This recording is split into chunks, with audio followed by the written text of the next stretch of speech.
You are the reason that for 5 years in a row, we built the best public schools in America. You are the reason. Educators are the reason that we lead the nation when it comes to advanced placement, participation, and performance. You're the reason. Educators, you are the reason that we're making the kinds of progress we are, particularly in the middle school MSEA proficiency in reading and math.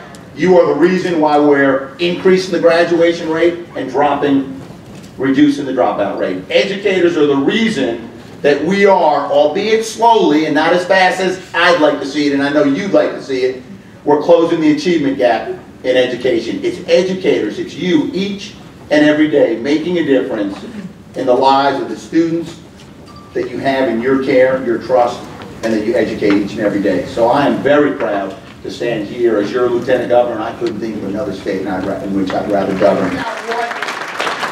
About what the Educators Association does for educators in our schools, fighting not day in and day out, year in and year out, for solid salaries and benefits, and we all know those could be better, but we're working on it. We know what the association does when there are grievances and representing educators in that process, the outreach, the education, the work that MSEA does, and the work that's being done in every jurisdiction benefits not only members, but non-members as well. We live in a nation where if you're going to benefit, you ought to pay your fair share. Yeah.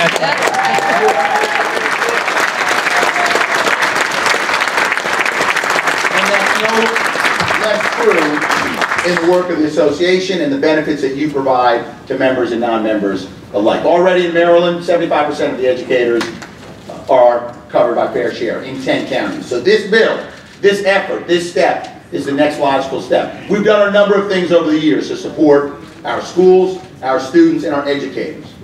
Historic levels of funding in every one of our schools. Historic records of construction dollars. Because unless you're a construction worker or maybe a developer, they show up every day and their job site is working out of a trailer.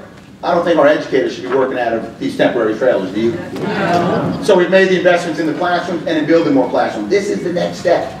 This is the next step in supporting you, the educator, so that you can continue to do the fabulous job that you do with our children. Long enough to know that the good news only comes when it passes the Senate chamber and is concurred in the House and it goes up to the governor's office for signature. So, you're down here because there's still work to be done.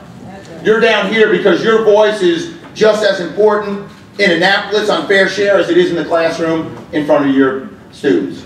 Your voice down here in engaging members of the House of Delegates is just as important as the work that you do day in and day out on behalf of the students that you care for and that you educate.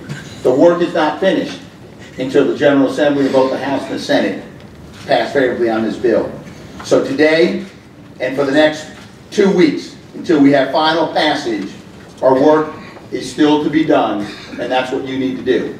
So we've testified on the bill, and we're speaking to the presiding officers. You heard from Sheila Hickson, Delegate Chairman of Ways and Means, who's done a fabulous job in promoting fair share and supporting educators around the state. But the work is not finished. So are you ready to do the work?